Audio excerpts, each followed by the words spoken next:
Rooted in faith, rooted in family, rooted in values, rooted in traditions. Welcome to the Rooted Outdoors Podcast.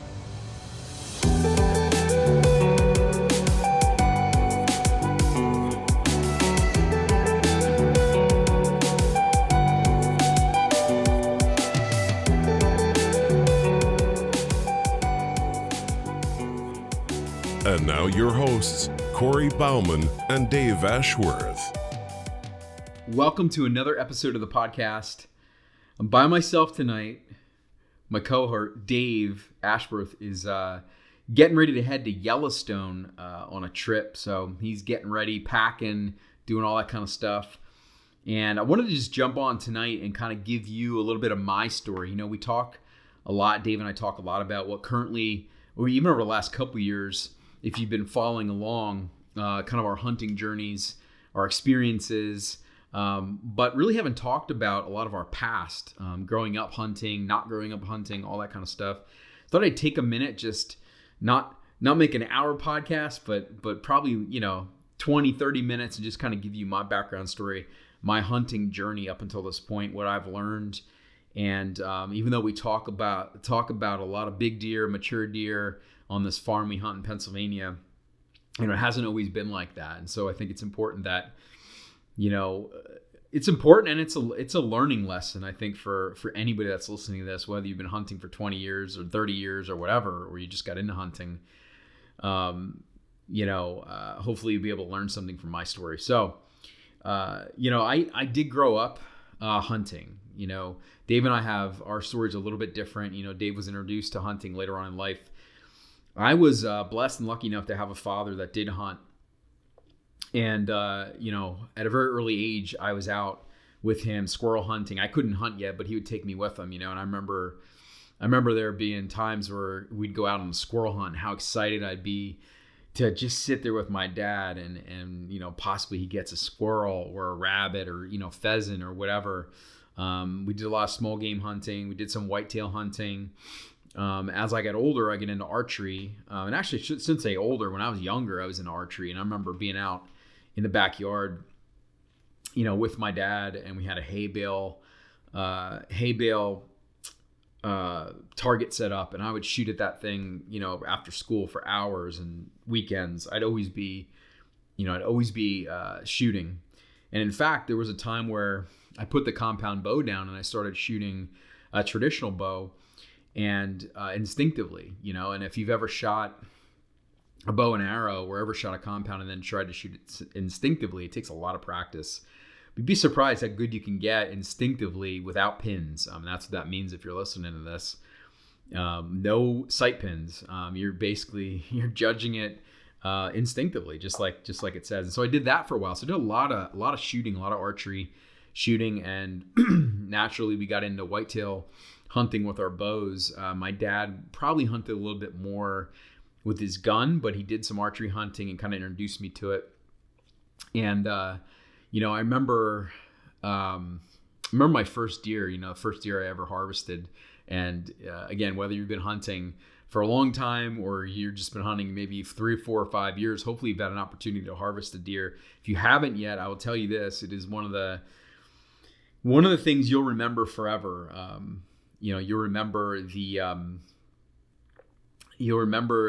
feelings you went through, the weather. I can remember, the temperature. I remember it was, I think, slightly raining maybe, or there might have been a little bit of mist, coming down, and it was the end of the season. It was getting dark, and I was watching this field, and this doe popped out, and I pulled the trigger, and we didn't know if we got her. And I remember my dad being 50 yards away and coming down, and he's like, "I heard you shoot," And I said, I don't know if I got her. And I remember the whole thing. We remember walking up to the deer and seeing this deer, and just how proud my dad was, and how excited I was, but like nervous at the same time because I didn't know what was coming next. And it's just an amazing experience. I'll never forget it. And shortly after that, probably about a year or two after that, I was archery hunting, actually the same spot. So around the same, not the exact same spot, but the same property. It was probably like a 30 or 40 acre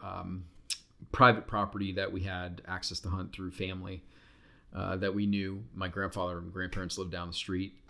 So, one day after school, my dad took me over and we got set up, and here comes this buck, and this buck comes up, gives me a perfect broadside shot, draw back, I let it go, hit this deer, turns around, he runs over down the bank, and we had blood right away. I remember finding blood right away and being so excited and again, nervous at the same time.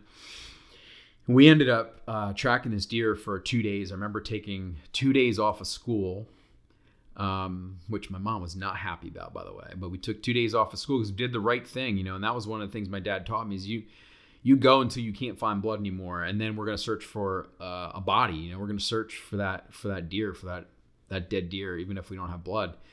And we asked for probably permission on 3 different properties to look for deer. Look for this deer, and I remember being in a pine thicket on my hands and knees looking for every little speck of blood, and you'd find a speck of blood and be this, excitement and this roller coaster that went on for 2 days. I'd get excited and there'd be nothing, And we never found the deer. I remember being so upset and so discouraged that I didn't want to bow hunt anymore. I was discouraged. I remember my dad being pretty disappointed about that. But at the end of the day, it was just something I just felt like I had to do. And even as a young kid, I just didn't want to wound another animal. I didn't want to go through that again. So I stopped archery hunting. I did gun hunt, continued to do that. Even throughout high school, went to college. While I was in college, I did get back into archery a little bit. I met some guys and ended up having a real close friend that archery hunted. And so got back in archery hunting. And then after college, moved to Florida, lived in Florida for a little bit, lived in Texas, and didn't do a ton of hunting actually at all. And when I came back to Pennsylvania, I did some hunting, but didn't hunt in Texas. And I lived in Texas, actually very close to where I live now in Texas, which is interesting, full circle. And I did not hunt when I was in Texas before. So moved back to Pennsylvania though after those couple years, got back into archery hunting pretty hardcore. That good friend of mine that I had in college, we got back into it, and he had about 100-acre mountain that we had access to hunt. It was just me and him, and got back in archery pretty hardcore and hunted rifle also. And I remember, I don't know what year it was, but we were hunting. It was the first or second day, probably the first day of rifle on this mountain, and this buck came out, and I ended up shooting him. And in fact, he's on the wall right here. And, he was an 8-pointer and young deer, probably 2-year-old. But for me, it was like the first real buck I had seen really ever in my hunting. One thing about my dad is, I was blessed to have a dad that introduced me to the outdoors, introduced me to archery, and really taught me ethics and safety. That was 2 real good things, real meaningful things he taught me. He was not the best woodsman. He was not the best hunter. He did not teach me a lot about deer and how to hunt deer. Right? I had to learn all that, and I just didn't. I didn't learn a lot of that, and so I didn't see a lot of bucks. I had harvested some doe and things like that. But anyway, this buck came out, and I shot him and mounted him, and because it was a cool experience. It was my first real buck accomplishment, real accomplishment, shooting a not a mature buck, but a buck that was a trophy to me. And so he ended up on the wall. So again, I have him hanging here. And after that, again, hunted a lot of archery over the years, and ended up really getting into public land hunting. I've been married, actually our anniversary's coming up in a couple days here. I've been married 9 years, and next year will be 10 years. Before I met my wife, I'd really had a flexible schedule. Also, I was in real estate, and so every chance I got, I was in the woods. No other commitments, right? I'm working, and I had some flexible time, and every moment I had, I was hunting public land. The trouble is I never really learned a lot. I wasn't exposed to social media like it is today. There was really no YouTube channels out there like there is today, which is amazing to have all that. But there just wasn't any of that. And I didn't take the time to really learn from my mistakes. Instead, my mistakes were really frustrations. And I would hunt really close to parking lots and things like that. And I just didn't do the things that I needed to do to get around mature deer, and kind of fell into the trap that a lot of guys do. And especially in Pennsylvania, well, there's a lot of pressure, and there's not big deer, there's small deer. Deer don't make it past 2 and this and that. And I got that in my head. And there's, to a point, that's true. There is a lot of pressure, a lot of hunters, but there's big deer on public land. I never had that mindset. I was never around people that really taught me that. And, so I did a lot of public land hunting, ended up meeting my wife. And through that, I met Dave Ashworth, co-founder of Rooted Outdoors. We were at a birthday party, kid's birthday party, family friend of ours, or I don't remember exactly who it was, but we were at this party, and Dave and I had met, and we knew each other a little bit before we started to dive in. I realized that Dave hunted. We started to talk about hunting. Well, that was the end of that. I remember getting drug out of that birthday party. My wife was not happy.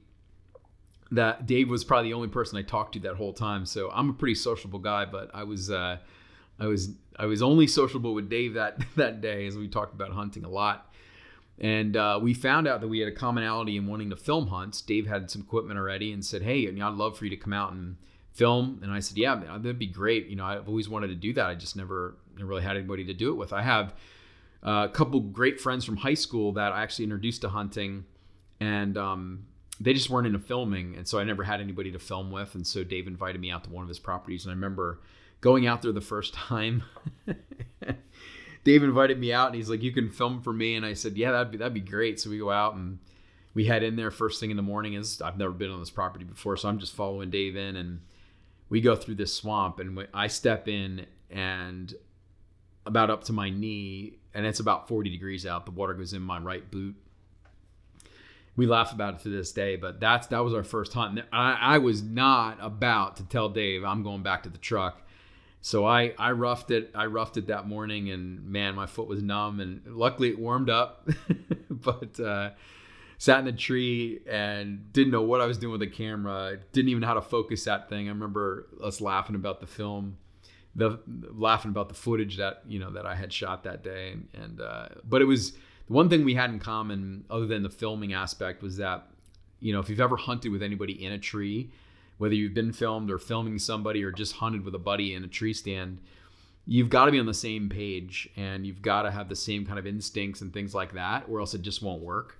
And Dave and I had that right off the bat, which is really cool. So we continued to hunt, and we hunted some other Dave's, little private pieces, and I'd take him onto my public pieces. And it was really a cool experience to kind of connect with somebody that had a different kind of experience with hunting.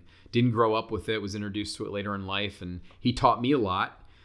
He had seen a lot of mature deer, even in the 5-6 years that he'd been hunting. He'd just been around them, been on the right properties. I just hadn't. And so that was when I first started to see some mature deer. And through that experience, Dave also married into, his wife Emily's family owns a farm in Pennsylvania. That's that 200-acre farm we talk about all the time, the farm where the story of Hercules was born. And we're blessed to be able to hunt that property, and there is some mature deer there. It's a whitetail haven, no doubt. It's got everything that deer need, and we're blessed to be able to hunt it. And every time we're there, we are just extremely grateful that we can be there. So we had that 200-acre farm. We had some private land, and then we were also hunting some public land. The public land I'd been hunting for a long time. And when I met Dave, we started to really talk about hunting and hunt together. He also had a passion for getting better every time he went out, learning from his mistakes. And we started to dive into different aspects of wind, and not just spraying down your boots as scent control, the whole scent control regimen, and hunting the right time of the day, or not the right time of day, the right conditions, right? So hunting the right weather, looking at drops in temperature, different things that like I just honestly never looked at. I was just never around that stuff, and I never applied myself that much. I just loved to be in the woods, and I'd go out and I would hunt. If I had a day off, I'd go hunt. I'd go pick a spot, and that was it. And I'm sure the deer I saw, and the deer I was able to harvest, which I did harvest a lot of doe and some younger bucks and things like that. But I could have really probably seen a lot more mature deer, and probably could count on one hand the number of mature bucks I had seen in my life, 25 years or whatever. And, started to really learn. And I was actually training in 2016 for a Spartan race, which is it's an obstacle course race that has a lot of trail running. And so I was running on this public property that I also hunted because I knew it well, and I would run these trails. And the one day I stumbled across this ditch, and it just felt like, I don't know, it just felt like a spot I should be scouting. So I actually stopped my run and started scouting this area. Found some old rubs, just a lot of buck sign. And I just felt like I was in a really, really good area. Ended up popping out onto this ditch, and on the other side of it was a really thick cover area that bordered a private property, small parcel private. Just felt really good. So I left there. I called Dave and I said, I think I found a spot where we can kill a mature deer. Found this sign. I had a lot of pictures. We looked at overhead maps.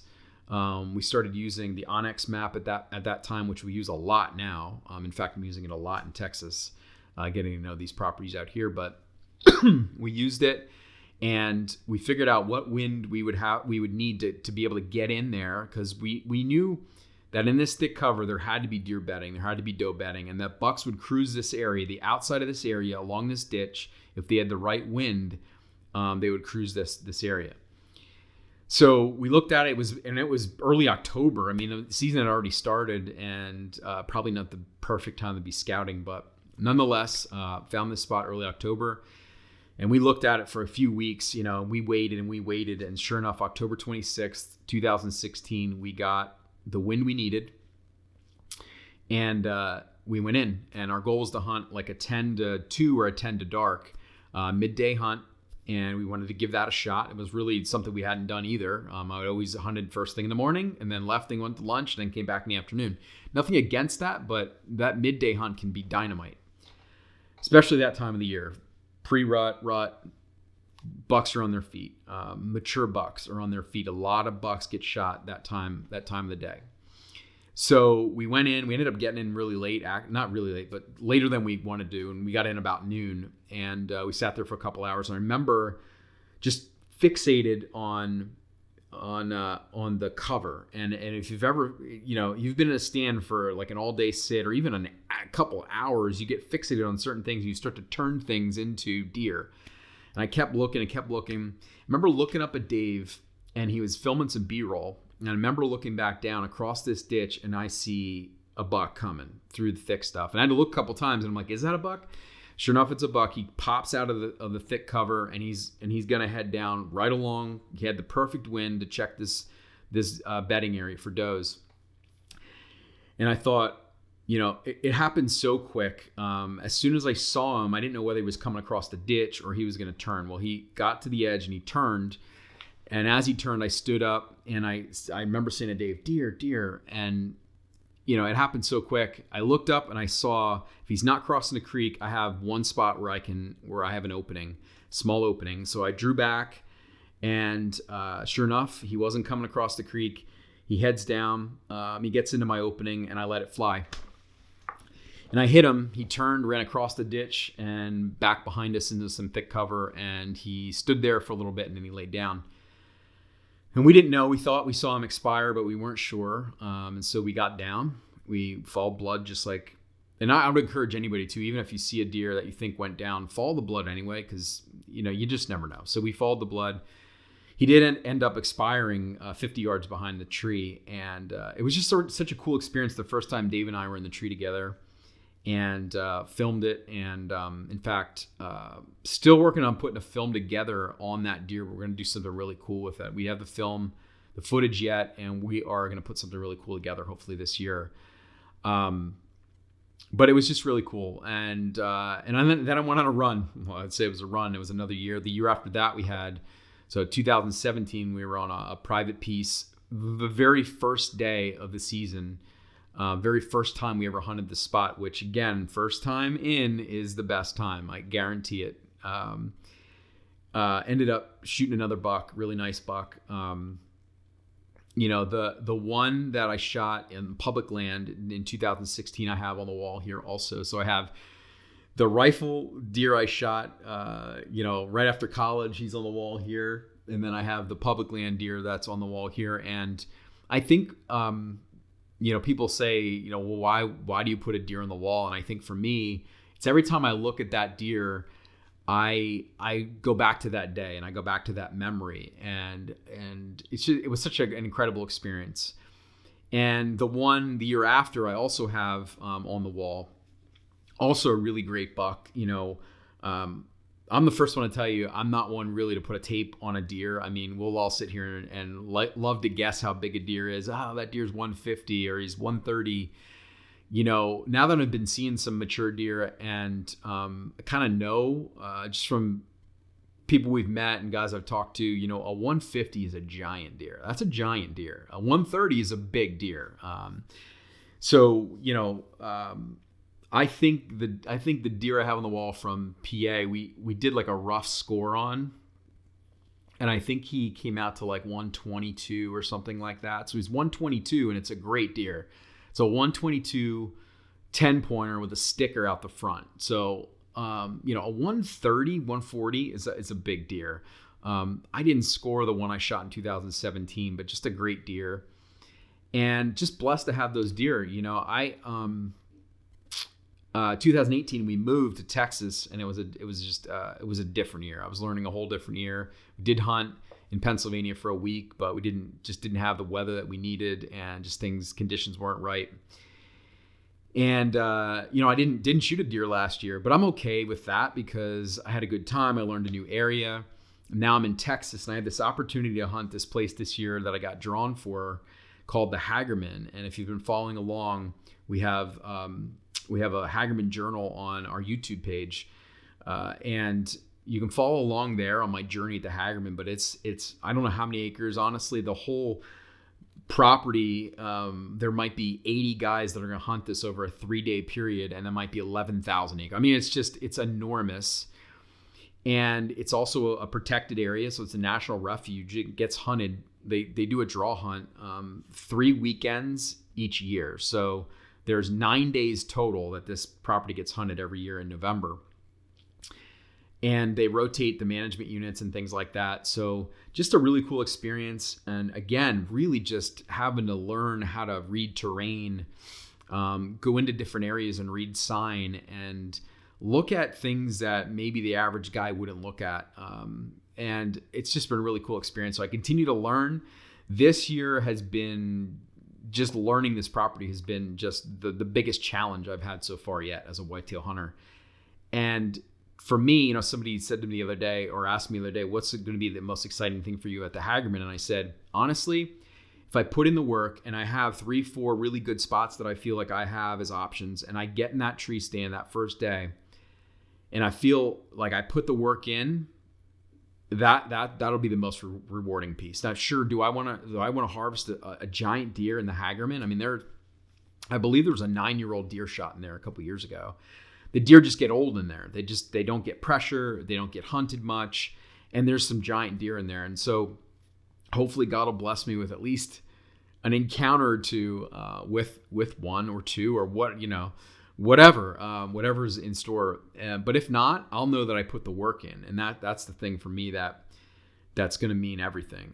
As the sun rises that first day at the Hagerman, it's going to be a really cool experience knowing I put all this time and effort. I mean, it's 100 degrees by noon here in Texas most days, so I'm out early, scout for 6 hours, and then I'm out. So put a lot of boots on the ground, a lot of miles so far. I've probably walked 20 miles already at the Hagerman in separate days, but continue to put time in there and continue to learn it.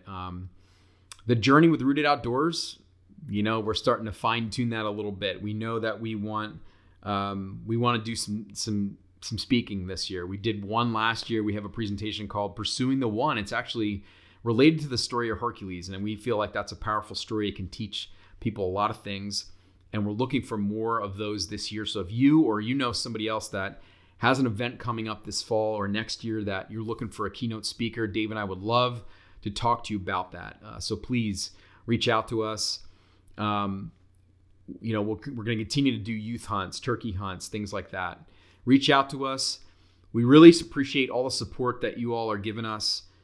Please subscribe to our YouTube channel. That's where everything is really going to focus on this coming year.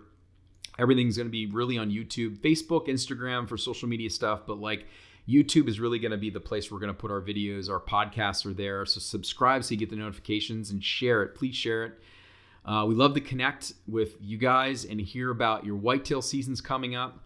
Good luck. Hope the pictures are starting to come in as the bucks are transferring.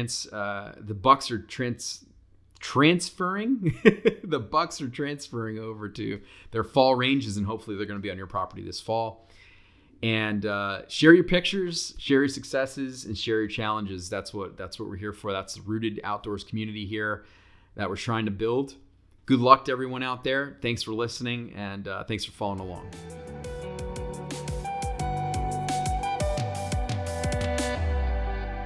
Thanks for listening. Be sure to like us on Facebook, follow us on Instagram, and subscribe to our YouTube channel to stay up to date with everything happening at Rooted Outdoors.